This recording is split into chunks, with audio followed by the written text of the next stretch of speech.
As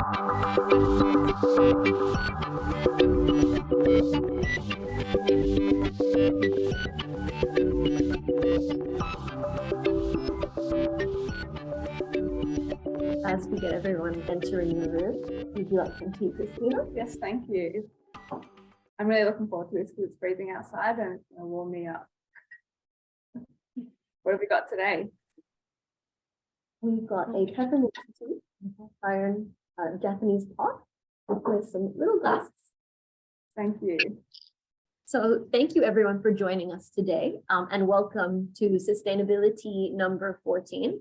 I'm Marina and I've got a new face with me here today. I'm Christina.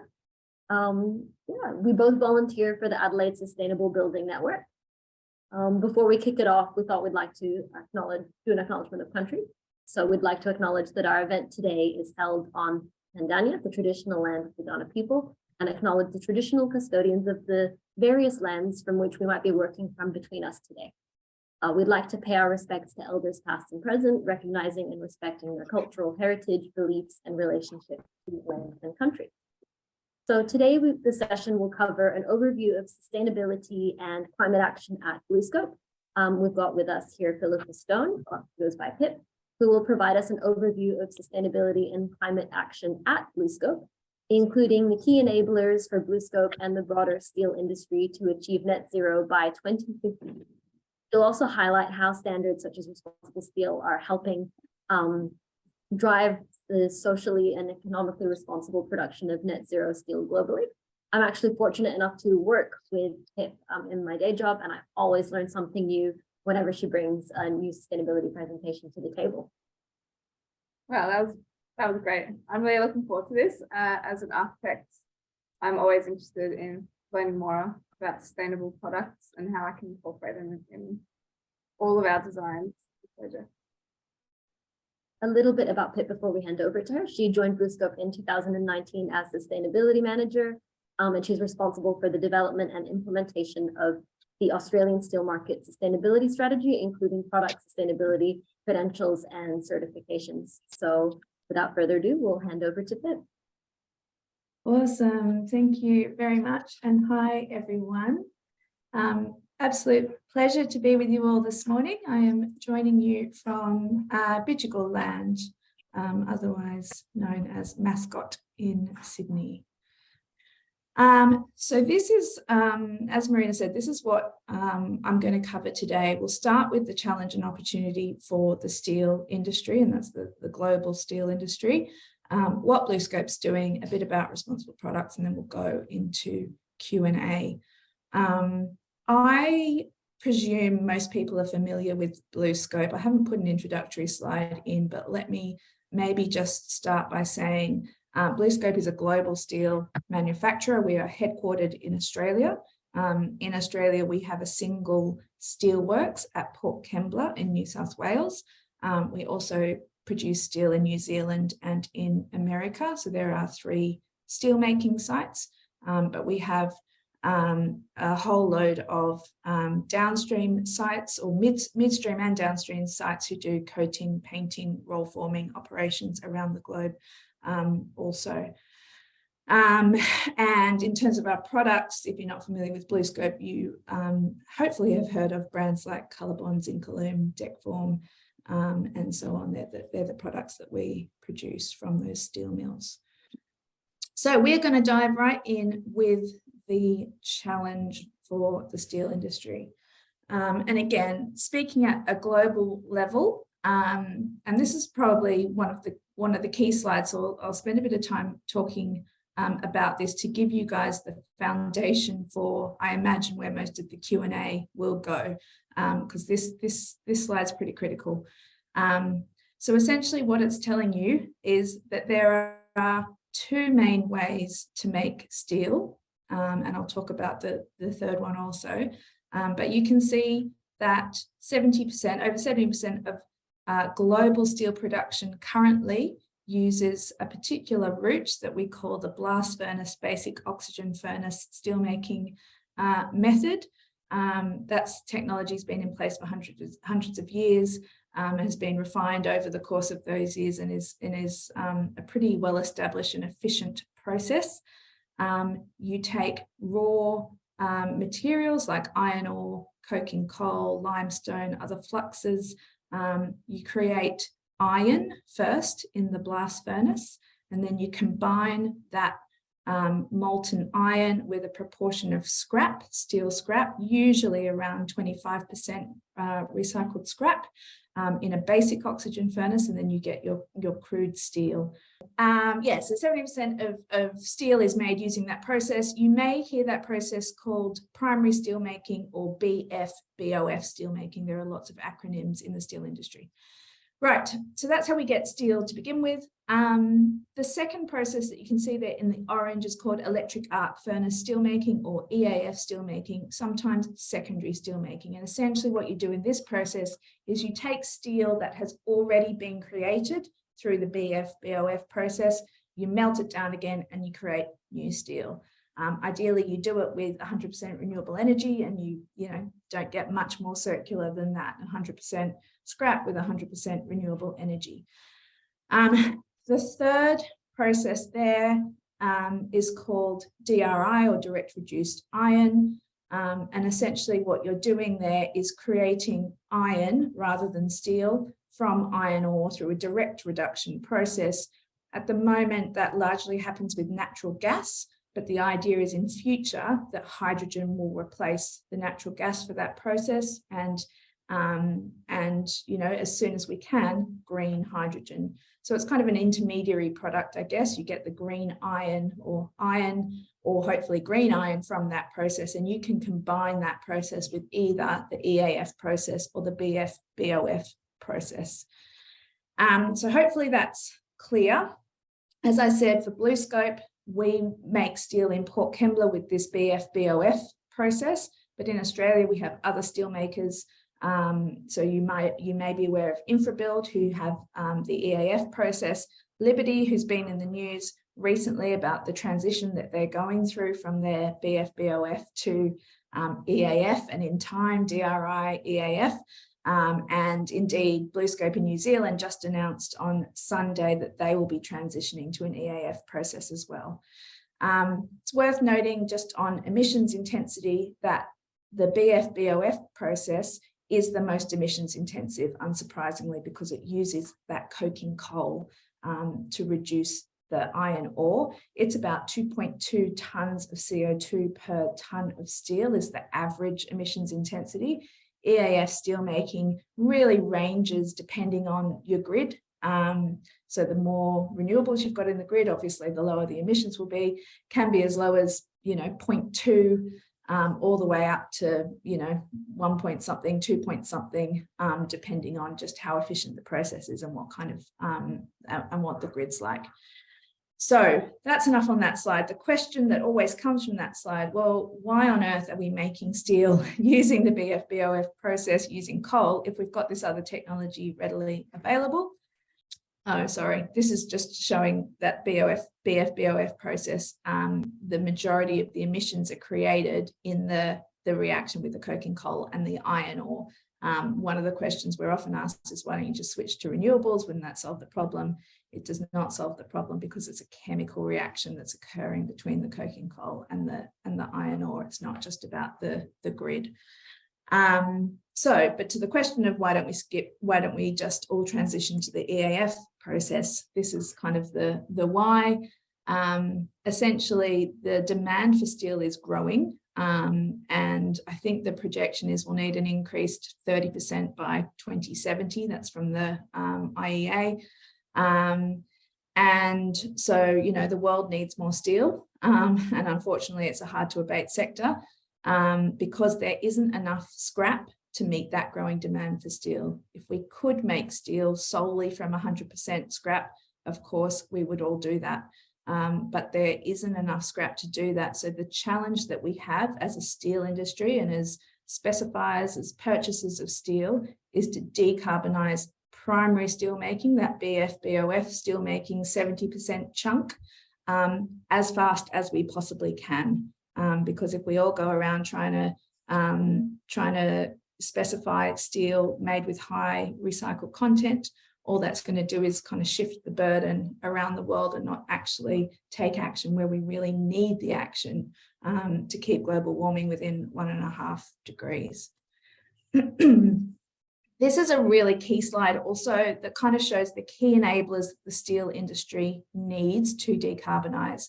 This is a Bluescope interpretation of those enablers, and you can read more about them in our climate action report, in our sustainability report. But if you listen to the experts, they all speak around these 5 key things.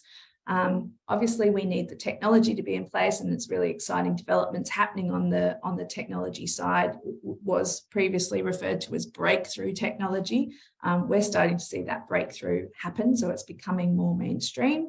Raw material supply is key. Scrap is obviously one of them. I'm not going to go into the detail, but there is a bit of nuance between ore types. So the particular iron ore that you need to go with different processes is different. Yeah, I won't speak to that anymore, but we might come back to it in the Q&A because it is pretty critical. And then, of course, if you're going to transition to a process with green hydrogen, well, you're going to need a lot of green energy, and you're going to need hydrogen infrastructure. And then underpinning that, down the bottom there, you can see policy support. So if you think about what they've done in Europe with the CBAM, the Carbon Border Adjustment Mechanism, essentially, applying a tax to carbon-intensive materials, and thereby encouraging local manufacturers to decarbonise. We would need something similar in Australia in order to stop carbon leakage, essentially, which is where you're getting imports, high emissions intensive imports coming into the country, and again just shifting the burden around. So they're the 5 key enablers that, again, I imagine we'll come back to in the Q&A. So that all sounds pretty challenging, and it is, but there's also great opportunity for the steel industry, which I'm just going to touch on quickly.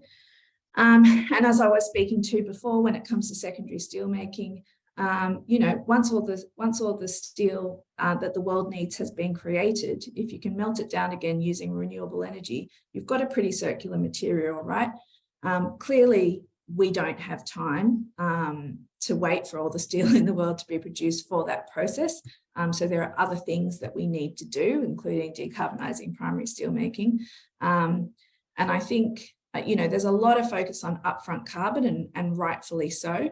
The thing I would say is let's not lose sight of the bigger picture, embodied carbon, circularity, whole of life, the opportunity with steel for long lifespan of products, as well as the potential for reuse, remanufacture is really significant. The last opportunity I'm going to touch on is renewables. We know that Australia has a really ambitious renewable program. In order to support that transition, we are going to need a lot of steel. And what we would hope is that we can produce the steel as far as possible domestically to support that rollout. Okay, what is Bluescope doing? We have various targets in place. I won't go into them in detail just because of time, but both midterm and long term, both for steel making and non-steel making operations. So 12% reduction by 2030. That's essentially a 1% year on year based on a 2018 baseline for steelmaking operations. Net zero by 2050. That's obviously subject to those enablers that I just spoke to around renewable energy and hydrogen and policy. And a climate action fund of $150 million over the next 5 years, which is more like 300 to 400 million over the next 10 years. This is what those targets looks like in a waterfall chart. So you can really see here between 2018 and 2030, that 1% year on year reduction. And the way that we're achieving that is pulling any lever that we can. Every percentage, generally costs millions of dollars, if not hundreds of millions of dollars. One of the, I guess, lower hanging fruit is the increased use of scrap steel. As more and more scrap becomes available, we are hungry for that scrap. We're trying to keep as much scrap in Australia as possible so we can use that scrap in our process. There is a thermodynamic limit to how much scrap you can use in the BF-BOF process, and we're currently testing the limits of that, looking at everything we can do to get that recycled content up to around 30% is the aim. Renewable energy, lots of process efficiencies. I would invite anyone, if you're ever in New South Wales, to come to the Port Kembla Steelworks and do a tour around, and you can see the huge gas storage that we have. We're capturing gas from our processes and using it to heat other processes. It's quite a sight to behold. So we already do a lot of that. There is more opportunity there. But what you can see between 2030 and 2050, that's where the breakthrough comes. Bearing in mind, this is a global representation, but for Port Kembla in New South Wales, we are currently firming up what our exact pathway will be. There are a couple of options, well, there are more than a couple of options on the table at the moment. They revolve around hydrogen, green hydrogen. So you can see an EAF there, hydrogen DRI EAF, or hydrogen DRI melter BOF. I won't bore you with the detail on them, but we're working through that pathway right now. These are some of the things that we're doing. I've spoken about optimizing existing assets on the left. On the right is the more exciting stuff. So one of the things that we have going at the moment is a collaboration with Rio Tinto.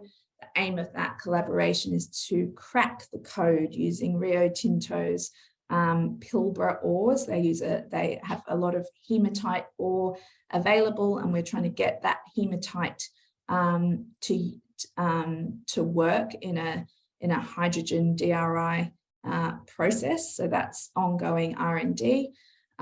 We also are looking at a 10 megawatt electrolyzer, which would essentially feed into that DRI process, so creating that green hydrogen that you need for the hydrogen DRI. And the last one there is something that's happening here and now, and that is looking at using biochar, which is a product produced from timber, to replace a proportion of coking coal in the blast furnace. So biochar has a burden of zero, a carbon burden of zero. If you can replace some of the coking coal with that biochar, then we're talking modest reductions using that technology, whereas the other, or that process, let's say, whereas the other two are much larger.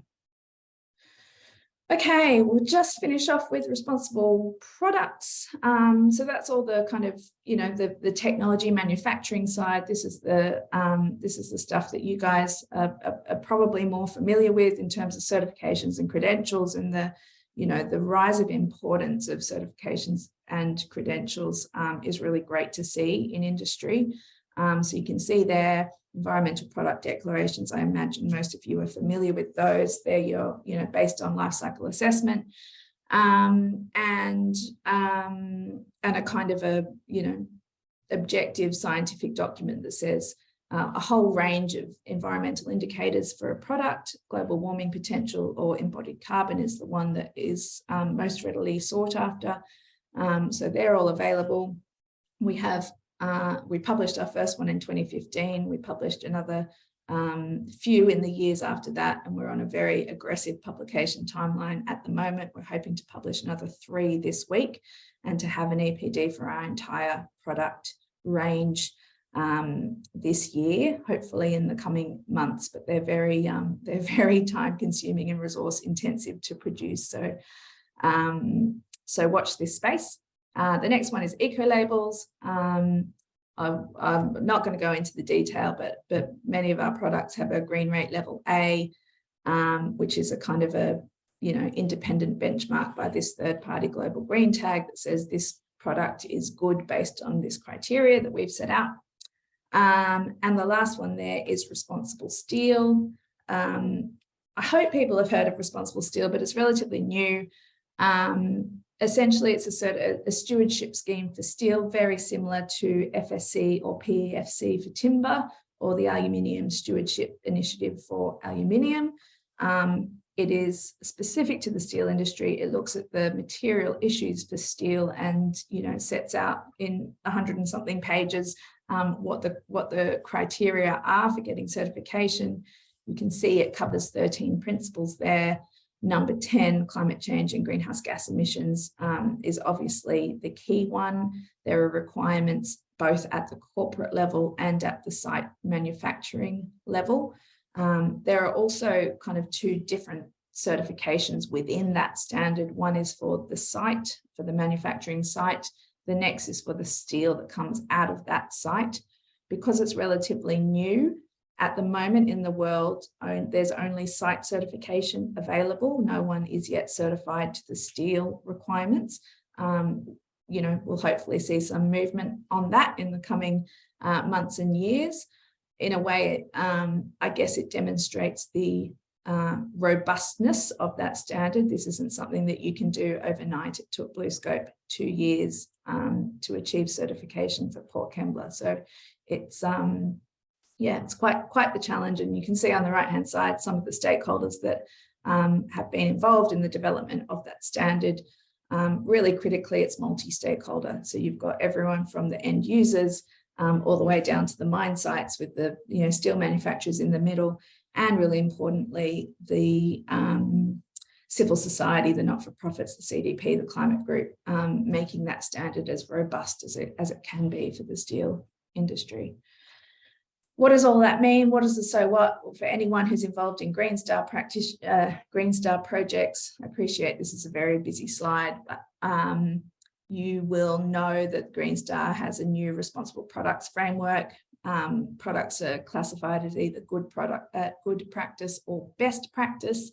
ResponsibleSteel is recognised as, under that scheme, it means that any product produced from a ResponsibleSteel certified site is recognised as good practice. So that means for us, for Port Kembla, all of our products manufactured at Port Kembla achieve that good practice value. Any product that has an EPD and a green rate level A is recognised as best practice. So you can see we have 3 products in that category at the moment.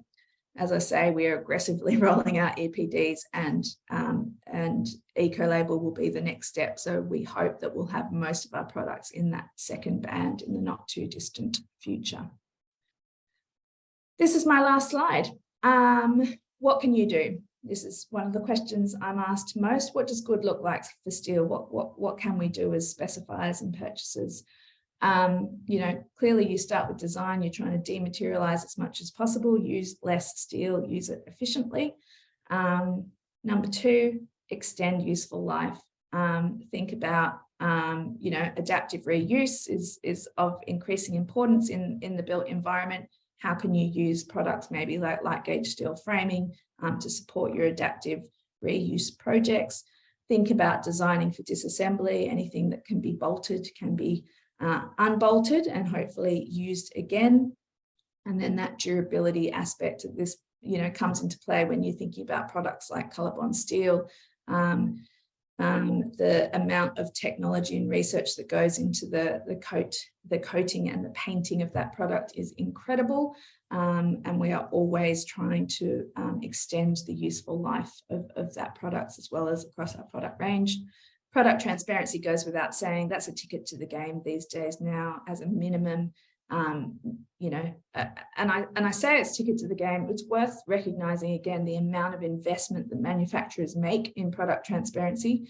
It's all good and well for me to get up here as Bluescope, big manufacturer. We have money to do this. It is really difficult for small manufacturers to make this investment. It is expensive. It is time consuming to do an LCA for your product. So it is ticket to the game stuff. It is the right direction to be moving, but it's not that easy for everyone.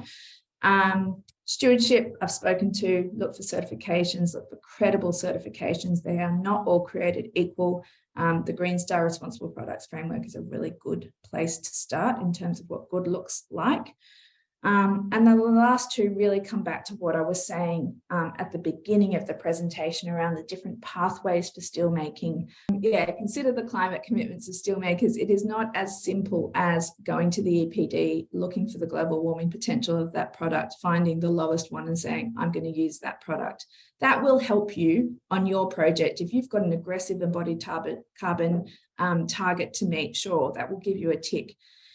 Very unlikely that that is going to help decarbonize the steel industry. It's just going to, again, shift that burden around the world. So what the steel industry needs is a good understanding of what the drivers are for reducing for the decarbonisation of the steel industry, and for our stakeholders, for our customers, to support us to decarbonise. And that goes to the last point there, avoiding perverse outcomes. So yeah, I guess it's the systems thinking piece rather than the project level piece. I've got one, if Far away. If that's all right. So we get asked by government what percentage of Australian steel's being used on construction projects. Mm-hmm. And that's because a lot of the steel's coming, well, I think it's coming from China. It's sort of unknown, actually, because we go through, subcontractors and fabricators and other people down the line. So, we don't actually know the answer to some of those questions. Mm-hmm. How can you specify such that you guarantee it's Australian or Australian-based manufacturing? There's this is a common problem in industry, right? You specify something and then by the time it gets to the to the crunch, it's been substituted out for something else. So it's a matter of, holding specification. You can put local content requirements in, but someone's got to hold them up. I would say, the other thing that you could do is look for, is specify responsible steel, certified steel. That's not limiting it to Australia.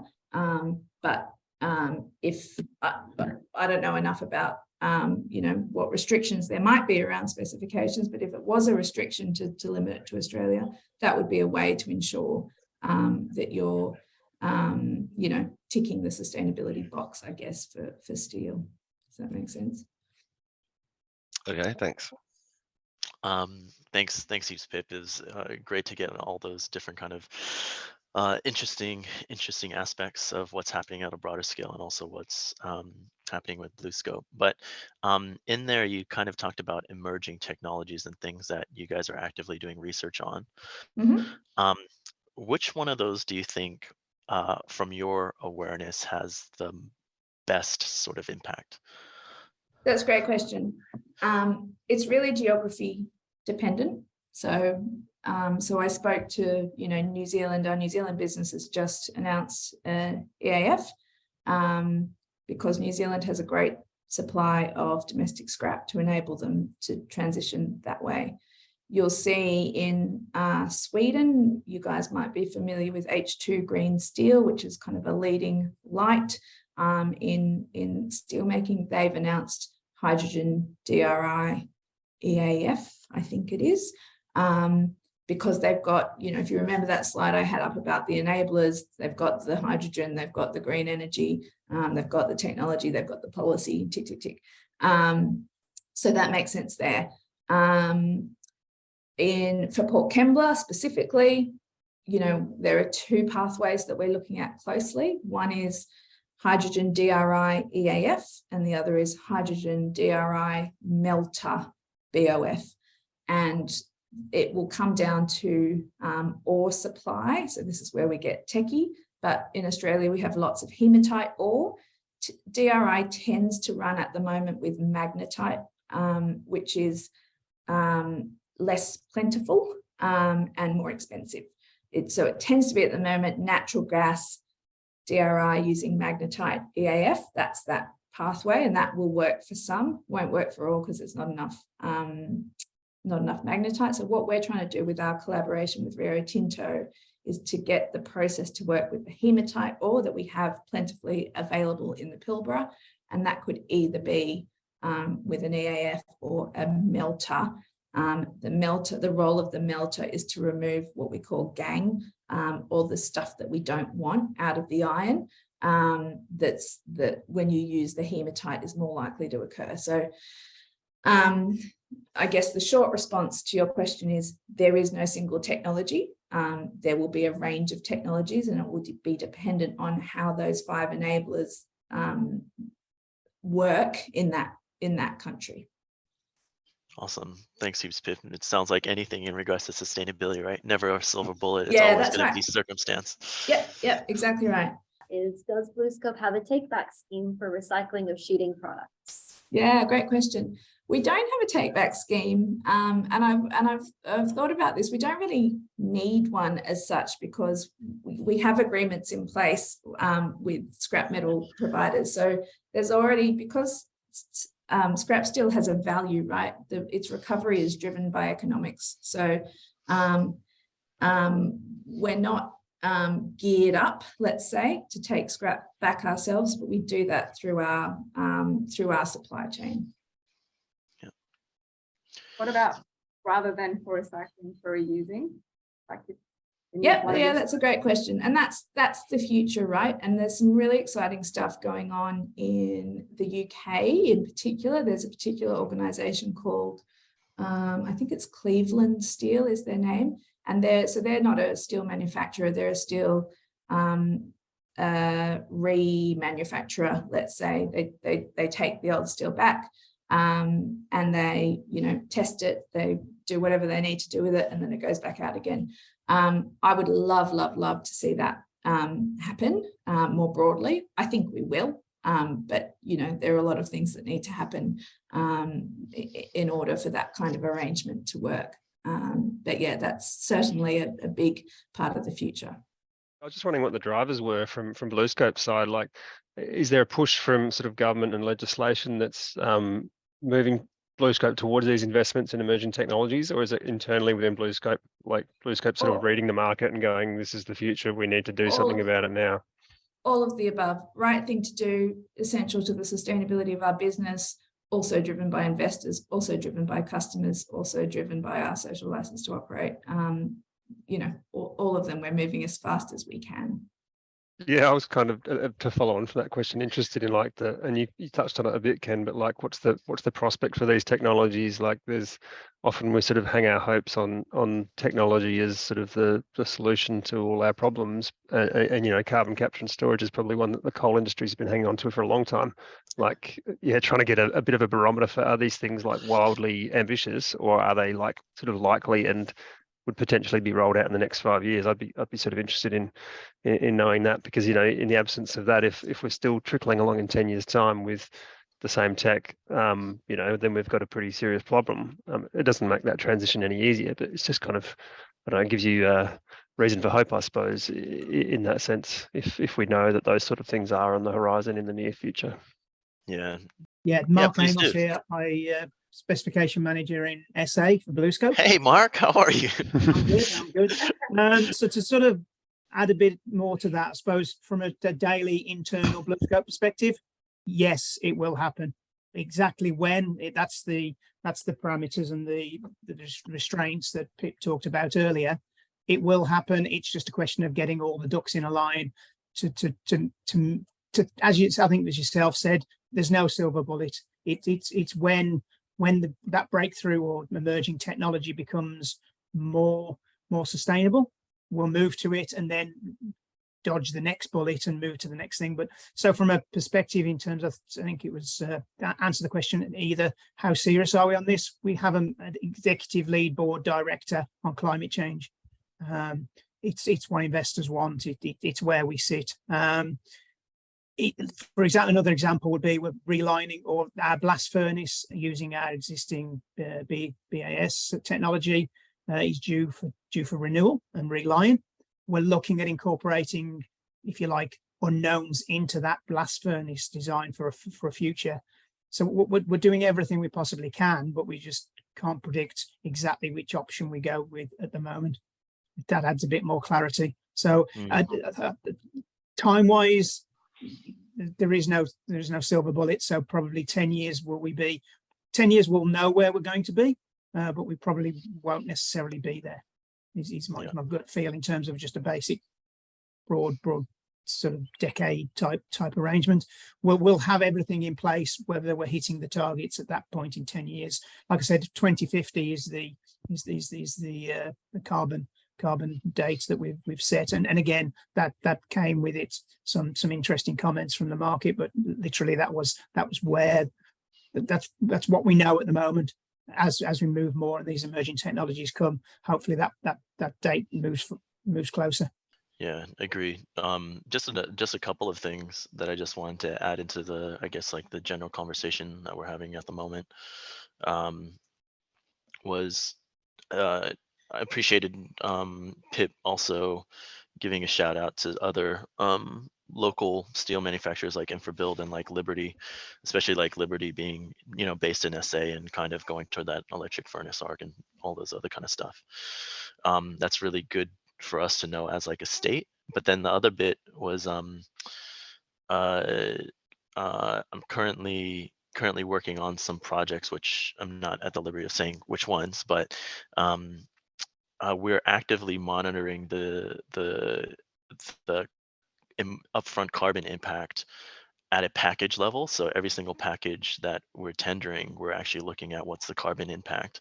And then there's so with the client, they're really focusing on embodied upfront carbon reductions. And so as we're getting things through, we're actually asking, especially for the heavy materials, all their APDs, and we're calculating that to be able to give back not only a price comparison for the client, but also an upfront carbon reduction bit, which has been kind of an incredible process so far. But I reckon that's not going to be a lot of major investment projects, major government projects. We're going to have to be looking at upfront carbon emissions per package.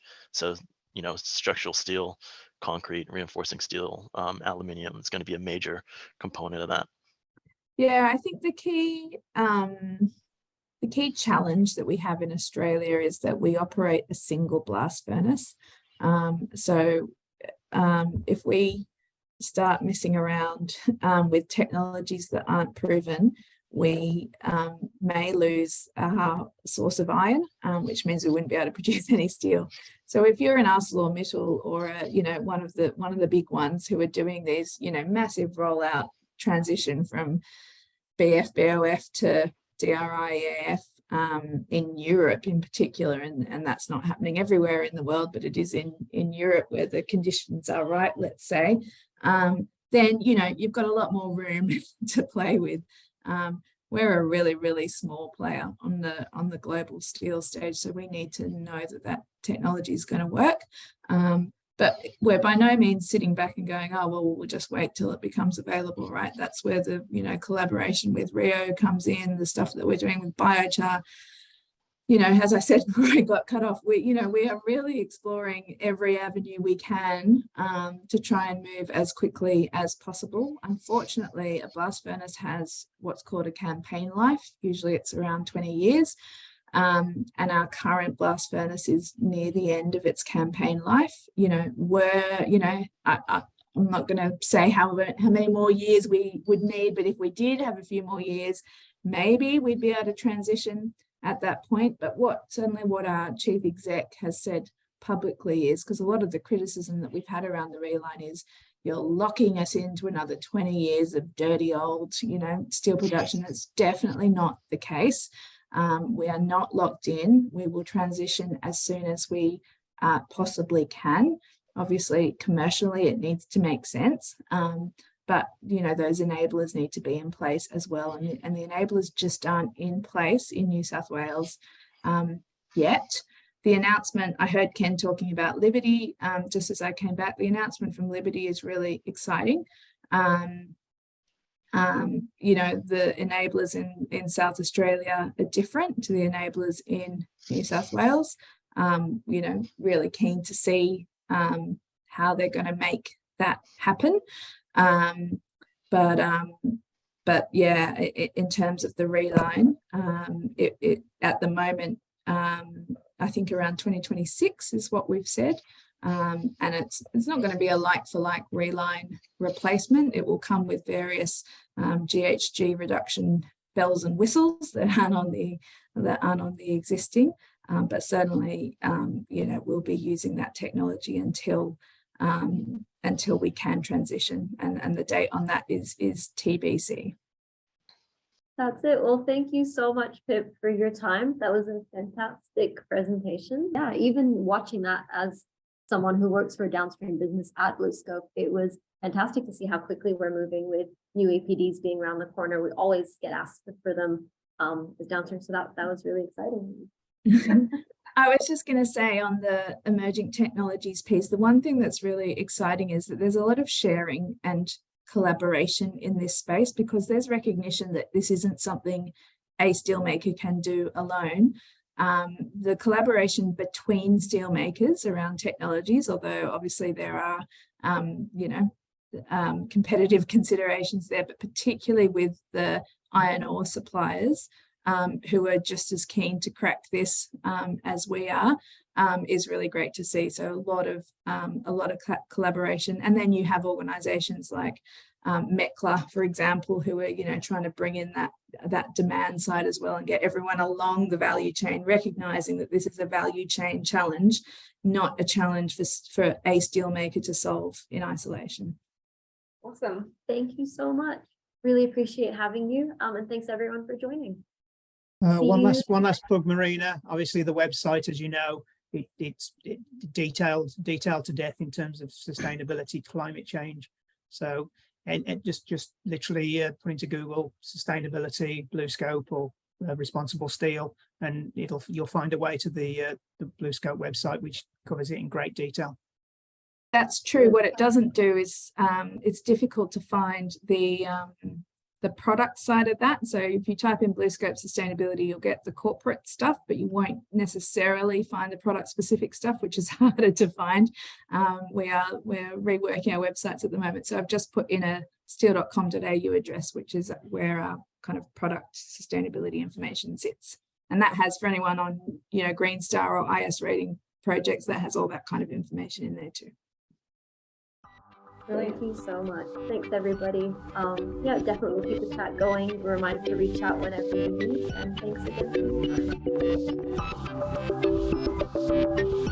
again.